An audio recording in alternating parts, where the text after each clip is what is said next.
महाकुंभ में हुई साजिश पर सुप्रीम कोर्ट के वकील का तगड़ा खुलासा। गड़बड़ तो हुआ है 100%। शंकराचार्य अविमुक्तेश्वरानंद की एंटी हिंदू सोच का पर्दाफाश। बहुत सारे हिंदुओं ने पलायन किया बॉर्डर के जिलों से जहां पे हिंदू कम हो चुके हैं, कभी उसके खिलाफ उन्होंने आवाज नहीं उठाई। आज तक हिंदू जिन कारणों के कारण हिंदू लगातार घट रहे हैं, जिनके कारण सनातन कमजोर हो रहा है, कभी उस पर नहीं बात करते। फ्रीडम ऑफ स्पीच के नाम पर राष्ट्रपति मुर्मू का अपमान क्यों? अरे भाई ठीक है, उनको अंग्रेजी नहीं आती ना। अंग्रेजी जो जानेगा वही वो टैलेंटेड हो गया, और जो अंग्रेजी नहीं बोल पाएगा वो मतलब पुअर लेडी हो गया। देश से क्यों खत्म हो जाने चाहिए हर तरह के टैक्स? जिस दिन भारत के टैक्स खत्म हो गए कमाने पे, इनकम पे, उस दिन भारत में एक जबरदस्त बदलाव आएगा। हमारा ये कहना है, आप इनकम टैक्स खत्म करिए, टोल टैक्स खत्म करिए, रोड टैक्स खत्म करिए, वैट खत्म करिए, टीडीएस खत्म करिए, जीएसटी खत्म करिए, सब टैक्स खत्म कर दीजिए। एनएमएफ न्यूज पर देखिए सुप्रीम कोर्ट के धाकड़ अधिवक्ता अश्विनी उपाध्याय का सबसे जरूरी इंटरव्यू।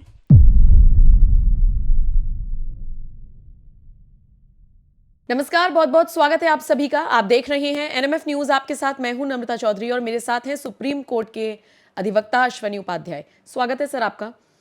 सर, इनकम टैक्स को लेकर अक्सर आप बात करते हैं और ऑफ कैमरा भी अभी हम यही बात कर रहे थे कि इनकम पर टैक्स तो होना ही नहीं चाहिए, लेकिन फिलहाल सरकार ने थोड़ी सी राहत दी है। थोड़ी क्या, मैं तो कहूँगी मिडिल क्लास वालों के तो बल्ले बल्ले कर दिए कि 12 लाख तक आपको कोई टैक्स नहीं देना है। थोड़ा समझाइए इसको विस्तार से, क्योंकि बहुत सारे ऐसे लोग हैं जो कहते हैं कि क्या बजट पास हुआ, सिर के ऊपर से निकल गया। तो ये 12 लाख वाला बहुत हद तक लोगों को समझ में आया है, लेकिन फिर भी आप आसान शब्दों में समझाएं और क्यों इनकम पर टैक्स होना ही नहीं चाहिए। देखिए, पहली बात तो अब की बार जो बजट आया है ना, वो पहली बार मैं देख रहा हूं 75 साल के भारत की स्वतंत्रता में कि मिडिल क्लास को फोकस किया गया। अभी तक जितनी भी बार था, किसानों को फोकस करके बजट आया, मजदूरों को फोकस करके बजट आया, कभी उत्तर भारत को फोकस करके आया, कभी दक्षिण भारत को फोकस करके आया, लेकिन अक्रॉस द कंट्री जो मिडिल क्लास है उसको फोकस करके कभी बजट नहीं आया। ये पहली बार हुआ है जहां पूरे के पूरे बजट में लगभग 25 मिनट के आसपास पूरा मिडिल क्लास के ऊपर फोकस रहा। और सबसे बड़ी बात ये हो गई कि बल्ले बल्ले हो गई।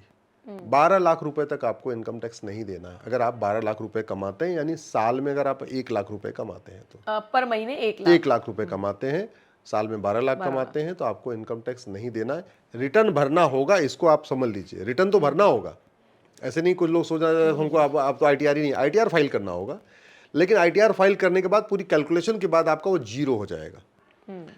पहले आप 1.5 लाख रुपए की सेविंग दिखाते थे, या तो रेंट दिखाते थे, या कुछ और दिखाते थे, ये सब करते थे। उसका सब मिला जुला के देखें तो अभी आपका घर में एक तरीके से सेविंग भी हो गई। आप 1.5 लाख रुपए पीपीएफ में जमा कर दीजिए, एफडी ले लीजिए, किसी और काम में कर दीजिए, बच्चे की फीस जमा कर दीजिए, जो भी करना है कर दीजिए, और इतना आपने कर दिया तो 12 लाख तक नो इनकम, नो टैक्स। लेकिन मेरा मानना है नम्रता जी, ये बहुत अच्छी बात है, लेकिन ये पर्याप्त नहीं है। हमें इससे आगे बढ़ना चाहिए। मैंने पिटीशन भी फाइल किया, मैं पहले कई बार कह चुका हूं, जिस दिन भारत के टैक्स खत्म हो गए कमाने पे, इनकम पे, उस दिन भारत में एक जबरदस्त बदलाव आएगा। हमारा ये कहना है, आप इनकम टैक्स खत्म करिए, टोल टैक्स खत्म करिए, रोड टैक्स खत्म करिए, वैट खत्म करिए, टीडीएस खत्म करिए, जीएसटी खत्म करिए, सब टैक्स खत्म कर दीजिए, और केवल कैश की लिमिट सेट कर दीजिए। आप भैया 2000 रुपए तक अगर कोई सामान, जिस सामान की एमआरपी 2000 है, वो आप कैश में खरीद सकते हैं, लेकिन जिसका 2000 रुपए से ज्यादा एमआरपी, आपको उसके लिए ऑनलाइन ट्रांजैक्शन करना पड़ेगा। और आज की डेट में संभव है। संभव में कैसे है? 53 करोड़ जनधन खाते खुल चुके हैं। जनधन खाता गरीबों का खुलता है, जनधन खाता उनका खुलता है जिनकी एनुअल इनकम 50,000 रुपए से कम होती है, उसका जनधन खाता खुलता है। ठीक है। 12 करोड़ लोगों को किसान सम्मान निधि मिल रही है। किसान सम्मान निधि उनको किसको मिलती? बिल्कुल गरीबों को मिलती है। भारत में इस समय कुल 225 करोड़ खाते हैं टोटल, सेविंग बैंक, पीपीएफ, सब करंट अकाउंट मिला लीजिए 225 करोड़ है। भारत में इस समय 130 करोड़ आधार बन चुका है। तो परिवार कुल कितने? 35 करोड़। आधार कितना? 130 करोड़, यानी हर परिवार में 4 आधार है एवरेज। ठीक है। परिवार 35 करोड़, खाते खुल गए 225 करोड़, यानी हर परिवार में 3-4 खाते भी। आपके घर में 2-3 खाता होगा, हमारे घर में भी 2-3-4 खाता, लगभग सबका खाता हो चुका है। ये जो मोदी जी ने जनधन खाता खुलवाया, अब मुझे लगता है पूरा बेस तैयार हो चुका है। अब 1 नेशन 1 टैक्स लागू किया जा सकता है।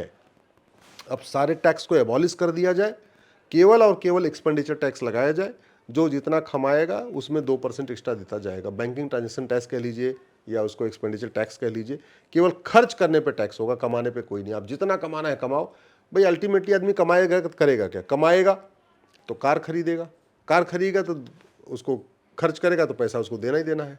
कमाएगा, महंगे महंगे कपड़े खरीदेगा तो भी उसको अपना सरकार को फायदा होता रहेगा। कमाएगा, नहीं खर्च करेगा तो बैंक में रख देगा, बैंक में रख देगा तो भी सरकार को लेकिन फायदा। इनकम पे से टैक्स हट जाएगा तो सरकार को नुकसान होगा ना? कोई नुकसान नहीं है। पहली बात तो इनकम से टैक्स हटते ही लोगों का टेंशन खत्म हो जाएगा। अभी भी ITR भरने वाला टेंशन तो रहेगा ही ना, है ना।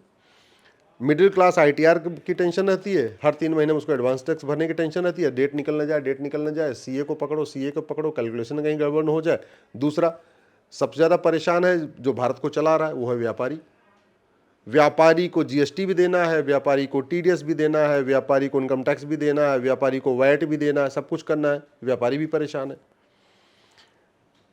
व्यापारी परेशान है, उसका 20% टाइम, 20% दिमाग केवल टैक्स पे लग रहा है, 100% अपने व्यापार को बढ़ाने पे नहीं दे पा रहा है। और अगर आप देखिए पूरे भारत में इनकम टैक्स डिपार्टमेंट कोई प्रोडक्टिव काम करता है क्या? नहीं। क्या करता है? मुंशीगिरी करता है ना, बस टैक्स लाके देता है सरकार को, तो वो नॉन प्रोडक्टिव काम है। GST डिपार्टमेंट क्या करता है? कोई प्रोडक्टिव काम करता है क्या? नहीं, नॉन प्रोडक्टिव काम है। क्या करना है? GST वसूल के लाके देना है सरकार को। लेकिन इस इनकम टैक्स डिपार्टमेंट और GST डिपार्टमेंट ये जो फिर बाद में परेशान करना शुरू करते हैं, उससे व्यापारियों को दिक्कत आती है, लोगों को परेशानी होती है। अगर आपने सारे ये टैक्स खत्म कर दिए तो आपका इनकम टैक्स डिपार्टमेंट खत्म हो गया। इनकम टैक्स डिपार्टमेंट खत्म हो गया तो करीब 50,000 करोड़ रुपए तो ऐसे बच गए जो उस डिपार्टमेंट को चलाने पे खर्च हो रहा है। पूरे देश के GST का डिपार्टमेंट खत्म हो गया, GST डिपार्टमेंट खत्म हो गया तो लगभग 50,000 करोड़ रुपए और बच गए, जो उनके वेतन भत्ता, गाड़ी बंगले पे लगता है, उनकी गाड़ियों पे लगता है, उन पूरा स्टाफ मेंटेन करने पे लगता है, उनका जो बिजली पानी पे खर्च होता है, वो बच गया आपका, वो बच गया। और इधर से क्या हुआ? आम जनता को बड़ी खुशी हो गई। आम जनता कुछ देना ही नहीं भैया, जब खर्च करेगा तब पैसा देना, नहीं तो देना ही नहीं है। और देना कितना? 2% है। आप जरा सोचिए, कोई भी व्यक्ति जिस दिन समझ में आ जाए यार हमको तो कोई टैक्स देना ही नहीं है, हमको ना इनकम टैक्स देना, ना टोल टैक्स देना, ना रोड टैक्स देना, ना वैट देना, ना TDS देना, कुछ भी नहीं देना, हम कुछ भी खरीदेंगे तब हमें 2 रुपये एक्स्ट्रा देना है, 2% एक्स्ट्रा देना है।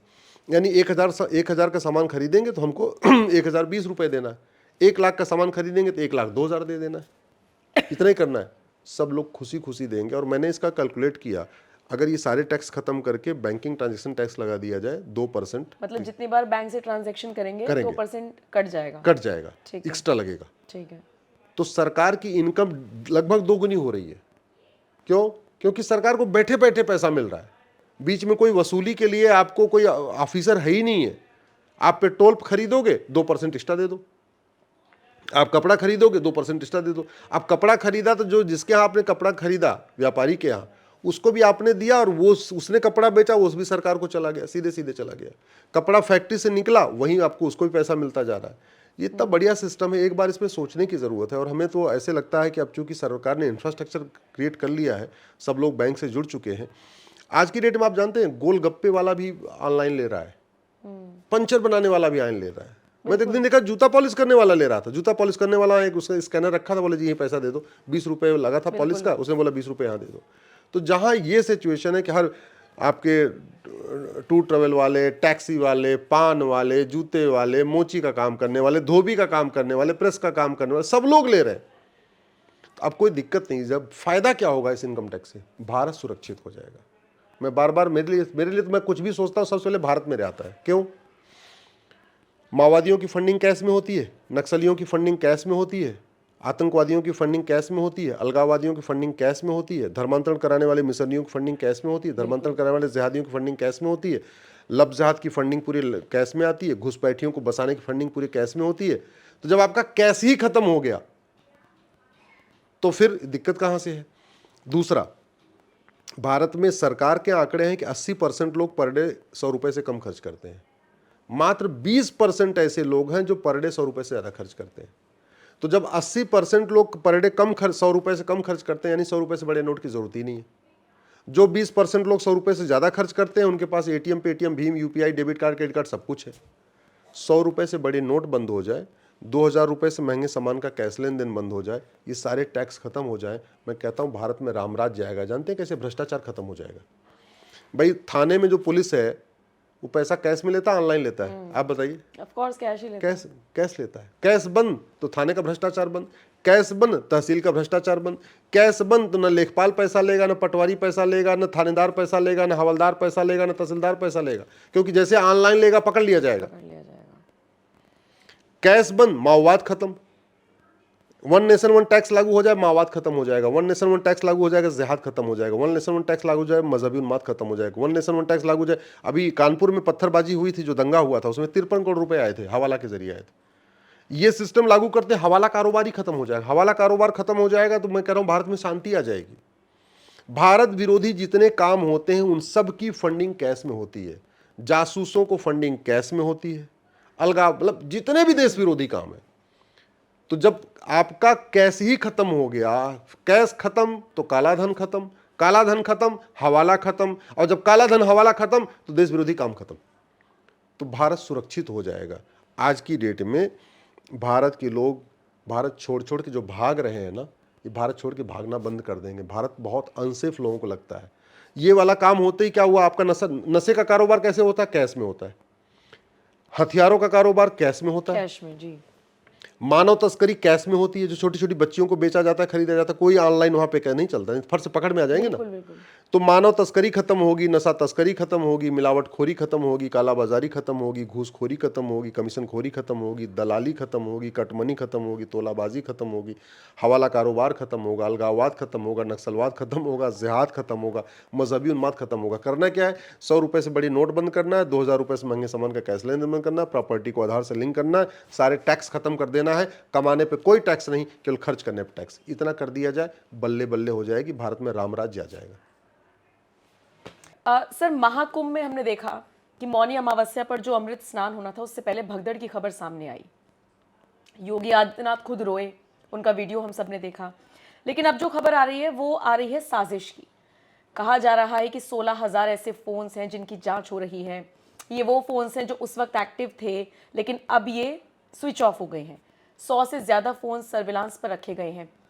खबरें सूत्रों के हवाले से ये भी मिल रही हैं कि आतंकी पन्नू, जो खालिस्तानी आतंकी पन्नू है, उसने जिस तरीके से धमकी दी थी, उसका इन्वॉल्वमेंट कहीं ना कहीं हो सकता है। आपको लगता है साजिश हो सकती है? देखिए, जिस दिन ये हुआ है उसके 2 दिन पहले तक मैं भी था वहाँ पे, और मैं एकदम संगम के आसपास ही रुका हुआ था। मैं भी वहाँ 3 दिन था वहाँ पे।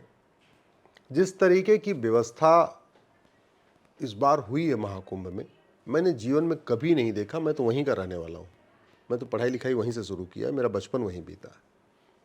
इतनी ज़बरदस्त व्यवस्था मैंने जीवन में कभी देखा नहीं था। पुलिस प्रशासन, सफाई की व्यवस्था और ट्रैफिक की व्यवस्था, सब कुछ बहुत बढ़िया हुआ था। इसके बावजूद रात में ये जो हुआ है, यहाँ आके मुझे भी लगा कुछ तो गड़बड़ है, लेकिन चूंकि मेरे पास कोई एविडेंस नहीं, मेरे पास कोई सबूत नहीं कि मैं उसको कह दूं हाँ गड़बड़ है। अब जब पुलिस जांच कर रही है तो मेरा जो संदेह था वो मुझे लग रहा है कि हाँ, वो मेरा संदेह ठीक था, क्योंकि ऐसी व्यवस्था में भगदड़ होने का कोई सवाल ही नहीं था। सारे के सारे रास्ते वन वे थे उस दिन, उसके पहले से वन वे हो चुके थे। इनफैक्ट जिस दिन भगदड़ हुई उसके पहले से वन वे हो चुके थे। ऐसा नहीं था कि लोग जाएंगे और आएंगे, ऐसा था ही नहीं। मतलब ऐसे था कि जाना है और घूम के आना, एक तरफ से आदमी को जाना, दूसरी तरफ से स्नान करके निकल जाना, तो उसमें कहीं क्रॉस टक्कर होने का कोई मौका ही नहीं था। बिल्कुल। रात का एक वीडियो जो कमिश्नर का वहां आया, जो रात को कह रहे हैं भाई आप यहाँ सो मत, आप यहाँ रुको मत, आप आगे बढ़ो आगे बढ़ो। उस वीडियो से लग रहा है उनके जो कह रहे हैं उससे लग रहा है कि कुछ लोग जानबूझ के वहां रुके हुए थे, तो जानबूझ के रुके हुए थे। और फिर बाद में कुछ और वीडियो आए जिसमें महिलाएं कह रही हैं कि कुछ लोग यहाँ पे उल्टा रिवर्स चले हैं। अरे भाई, जब रास्ता बना हुआ है कि एक तरफ जाना एक तरफ से आना है, तो कोई नादान आदमी वापस उल्टा क्यों लौटेगा, वहीं उसी तरफ क्यों आएगा? कहीं ना कहीं तो कुछ तो गड़बड़ हुआ है। और गड़बड़ होने का एक बड़ा कारण ये था कि इस महाकुंभ की प्रसिद्धि पूरी दुनिया में हो गई थी। पूरी दुनिया के लोग आना चाह रहे थे, पूरी दुनिया के लोग आए, स्नान हो रहा है, आज भी स्नान चल रहा है। दुनिया का सबसे बड़ा इवेंट है प्रयाग कुंभ मेला क्षेत्र। इस समय दुनिया का सबसे बड़ा जिला हो चुका है पॉपुलेशन के मामले में। दुनिया के कई देशों से ज़्यादा वहाँ पे लोग रुके हुए हैं। भाई, ऑस्ट्रेलिया की जनसंख्या 2 करोड़ है और वहाँ प्रयाग में 12 करोड़ लोग रुके हुए हैं। आप सोचिए ना कि 6 ऑस्ट्रेलिया वहीं कुंभ के अंदर आ जाएगा। कनाडा की जनसंख्या 4 करोड़ है, जो आप पन्नू की बात कर रही हैं, 4 करोड़ जनसंख्या कनाडा की, और क्षेत्रफल हमसे 2.5 गुना है, और 12 करोड़ लोग, यानी कनाडा की 3 गुना जनसंख्या वहाँ रुकी हुई है।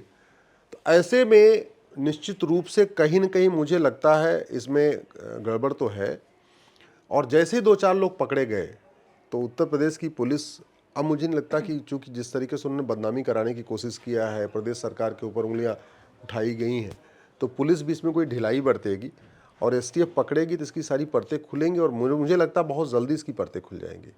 मामला जिस तरीके से इन्वेस्टिगेशन हो रहा है, एसटीएफ भी काम कर रही है, वहाँ क्राइम ब्रांच भी काम कर रही है, उससे लग रहा है कि वो दोषी लोग बहुत जल्दी पकड़े जाएंगे।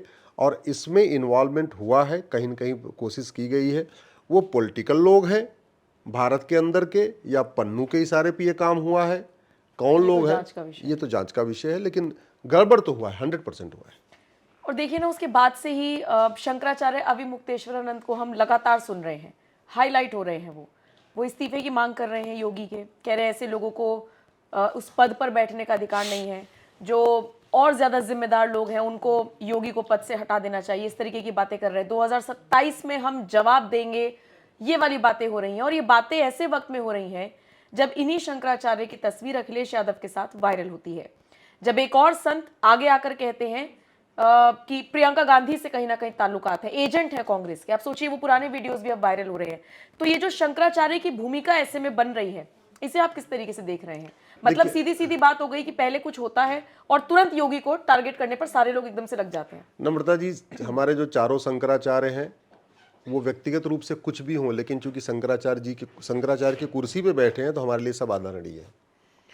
लेकिन स्वामी, अब जिसकी आप बात कर रही हैं, उनको सपा की सरकार ने इस तरीके से पीटा था, बिल्कुल, वो वीडियो तो वायरल हो रहा है बल्कि, कि वो गुंडे बदमाशों को भी ऐसे नहीं पीटते।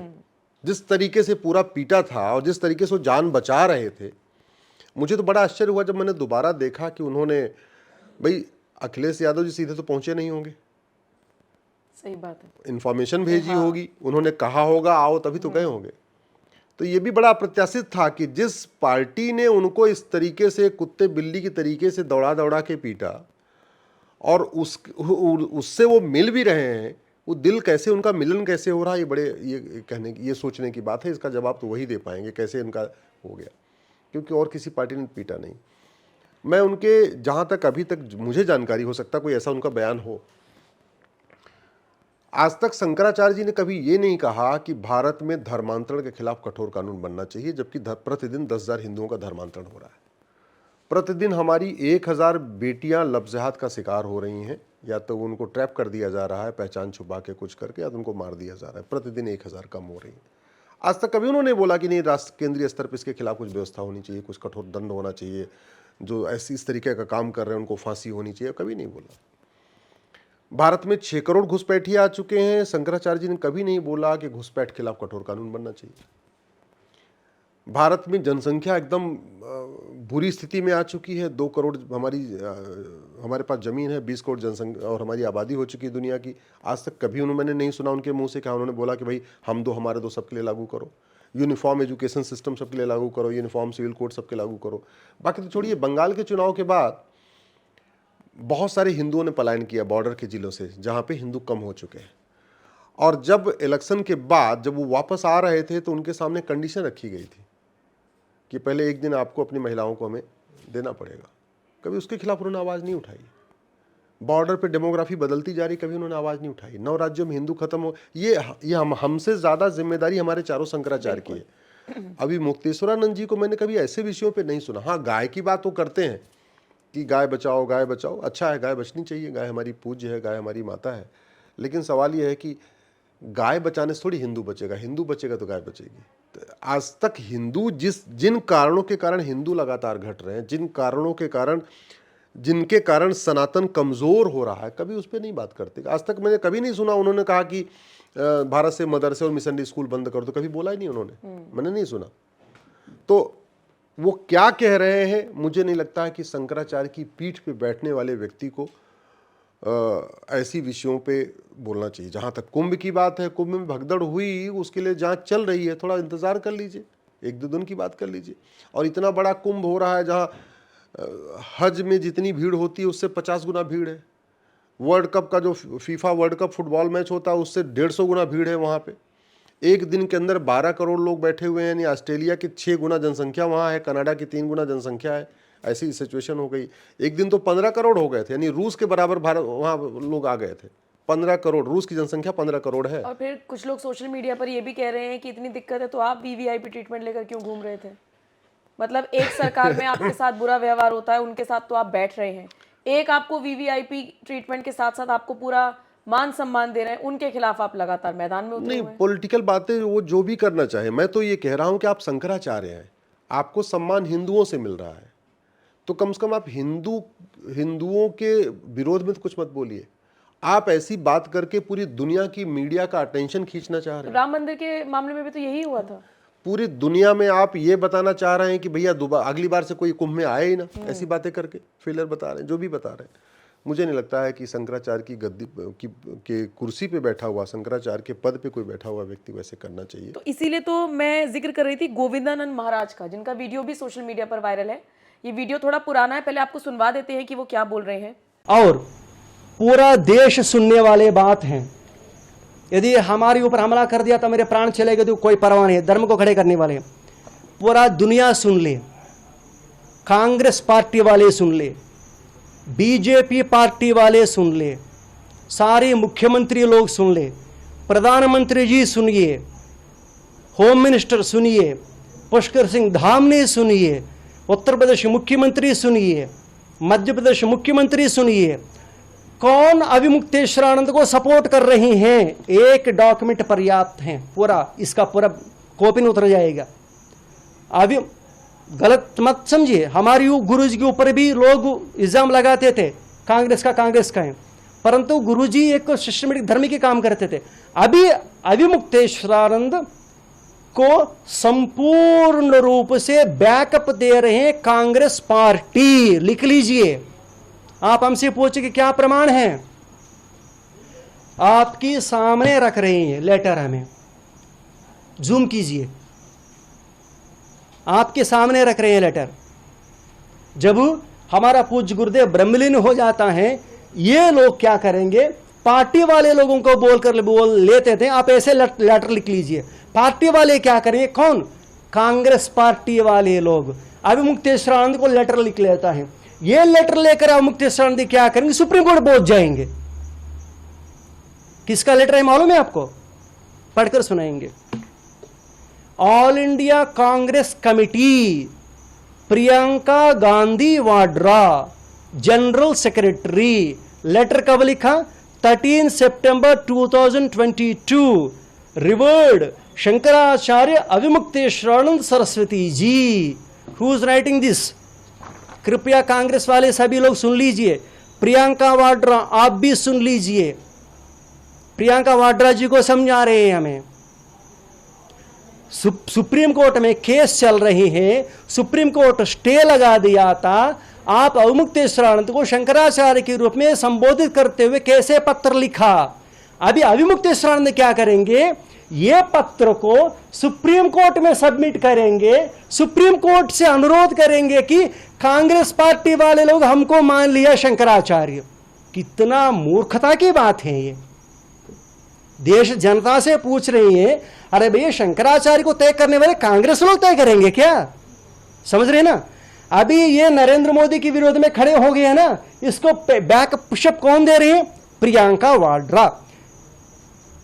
हिंदू धर्म के खिलाफ जब ये राहुल गांधी स्टेटमेंट देने लगा तो उसके साथ खड़े हो जाएंगे अविमुक्तेश्वरानंद। क्यों, ये कारण है। रिकॉर्ड के साथ पूछ रहे हैं ना। अविमुक्तेश्वरानंद क्या करेंगे, मैं शंकराचार्य हूं, बन गया हूं करके सुप्रीम कोर्ट में जाकर किसका लेटर रख रही है, Congress party, all India Congress letter pad के साथ हैं। प्रियंका वाड्रा दी गया लेटर को सुप्रीम कोर्ट में सबमिट कर रही है। कितना मूर्ख हैं लोग, समझ रहे हैं।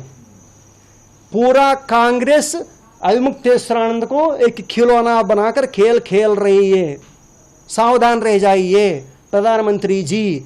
अवमुक्त श्रांति के पीछे बहुत लोग काम कर रहे हैं। हमारा पूज्य गुरुदेव के पास आ जाते थे बहुत लोग, परंतु कुछ लोग हमारे गुरुजी को कांग्रेसी करके बोलते रहे, ऐसा नहीं, हम जानते हैं पूरा इतिहास कहानी, हम जानते हैं। जब बीजेपी लोग आने लगा तो कांग्रेस लोग जानबूझकर घुस जाते थे हमारे गुरुजी के सामने, कांग्रेस वाले को बीजेपी लोग नहीं आते थे, समझ रहे ना। ये प्रियंका वाड्रा का लेटर है। अभी आपके माध्यम से प्रियंका वाड्रा को पूछ रहे हैं, या आप दुनिया के सामने आकर माफी मांगे ये पत्र लिखने के कारण, या सुप्रीम कोर्ट में कंटेम्प्ट फाइल कर लेते हैं आपके खिलाफ। और इसी के साथ अश्वनी जी, अब आप समझाने की कोशिश कीजिए, जिस तरीके से महाराज जी कह रहे हैं, कांग्रेस का एजेंट कहीं ना कहीं बताने की कोशिश कर रहे हैं, एक पत्र दिखा रहे हैं, तो अभी जिन शंकराचार्य के बारे में हम जिक्र कर रहे हैं, क्या ऐसा तो नहीं कि उनके कंधे पर रखकर बंदूक चलवाई जा रही है? देखिए, शंकराचार्य जी का मैं तो काम से लोगों को टेस्ट करता हूँ। आदमी बोलता क्या उससे नहीं, वास्तव में उसका काम क्या है। हम लोग काशी, मथुरा, भद्रकाली, भोजशाला, अटाला की हम लोग लड़ाई लड़ रहे हैं कोर्ट में, विष्णु जैन जी हैं, हम सब लोग मिलकर लड़ रहे हैं। आज तक शंकराचार्य जी कभी नहीं बोले कि हाँ प्लेस ऑफ वर्शिप एक्ट खत्म करो, काशी, मथुरा, भद्रकाली, भोजशाला को हमारा फ्री कराओ, कभी नहीं बोला उन्होंने, राइट। भारत में बाबर, हुमायूं, तुगलक, गजनी, गोरी के नाम पे 1000 से ज़्यादा सड़क मोहल्ले गलियां हैं। हम लोग उसके खिलाफ संघर्ष कर रहे हैं कि भाई गुलामी के नाम हटाओ। हमने कभी नहीं सुना शंकराचार्य जी के मुंह से कि भाई ठीक है गुलामी के नाम हटा दो।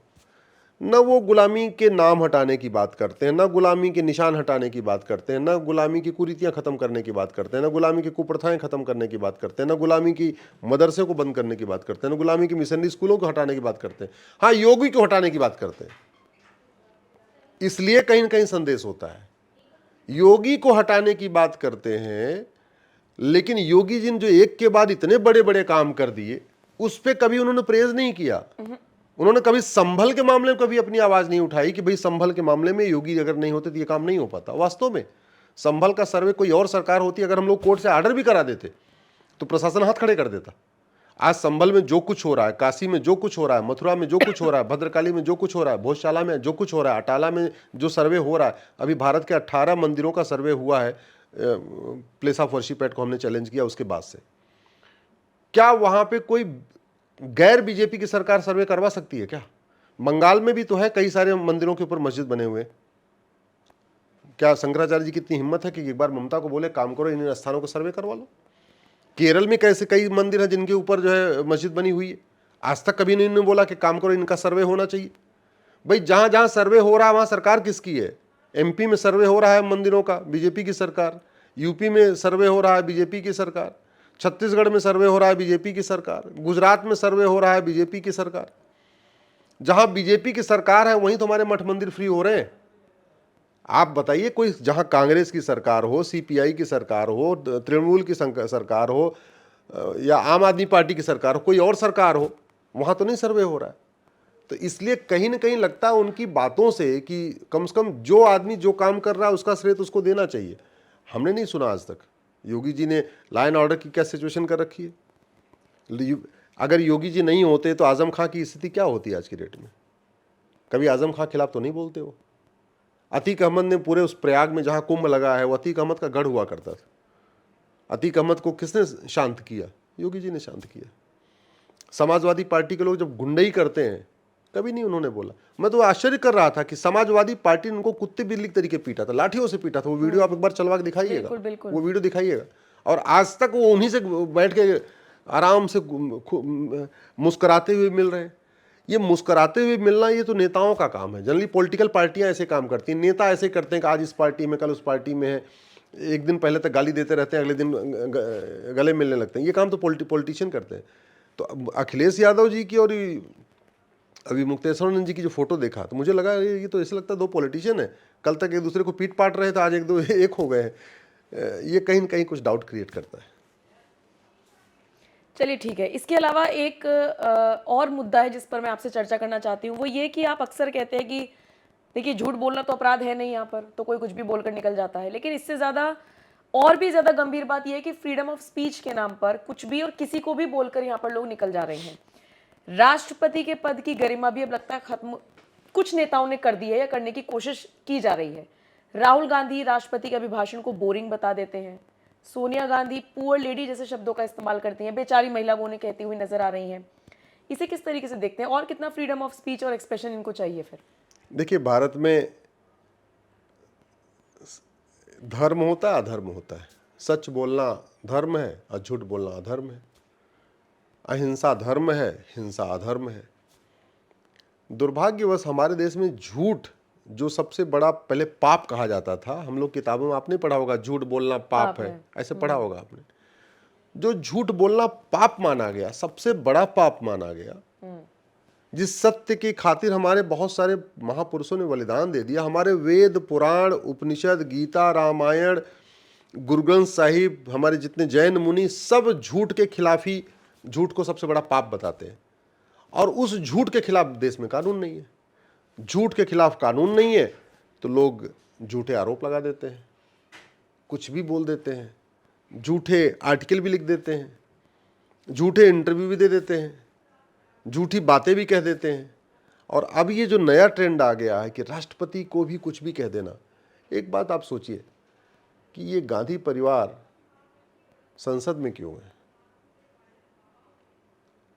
अगर झूठ गंभीर अपराध होता, नार्को पॉलीग्राफ ब्रेन मैपिंग कानून होता, भारत में जस्टिस विद इन ईयर लागू होता, भारत में एक पुलिस चार्टर होता, भारत में जुडिशियल चार्टर लागू होता, तो इस परिवार के लोग तिहाड़ में होते कालाधन बेनामी संपत्ति के मामले में। चूंकि कानून घटिया है, चूंकि नार्को पॉलीग्राफ ब्रेन मैपिंग अनिवार्य नहीं है, झूठ पकड़ने के लिए हमारे पास पूरी व्यवस्था नहीं, तो नतीजा ये हुआ कि ना उनका नेशनल हेराल्ड वाला केस आगे बढ़ रहा है, ना उनका अगस्ता वाला केस आगे बढ़ रहा है, आय संपत्ति वाला केस आगे नहीं बढ़ रहा है, वाड्रा वाला केस आगे नहीं बढ़ रहा है, प्रियंका वाला केस आगे नहीं बढ़ रहा है, सोनिया का केस आगे नहीं बढ़ रहा है। तो सारे के सारे जो मुकदमे उनके आगे नहीं बढ़ रहे हैं, उनको सजा नहीं हो रही, सजा नहीं हो रही है। और आम जनता तो भारत में अब क्या बताऊं, मतलब वो जिता ही देती है। आम जनता तो इस तरीके से पॉलिटिकल पार्टियों का अफीम खा के बैठी कि उसका विवेक लगता खत्म हो चुका है। उसने ये सोचना ही बंद कर दिया कि वास्तव में संसद में किसको होना चाहिए, किसको नहीं होना चाहिए। कई बार तो ऐसे भी लगता है, कई जगह पे ऐसा भी लग रहा है। अच्छा, दूसरा एक आ गया फ्रीबीज वाला कि आप खटाखट स्कीम लॉन्च करो, आपको वोट मिल जाएगी।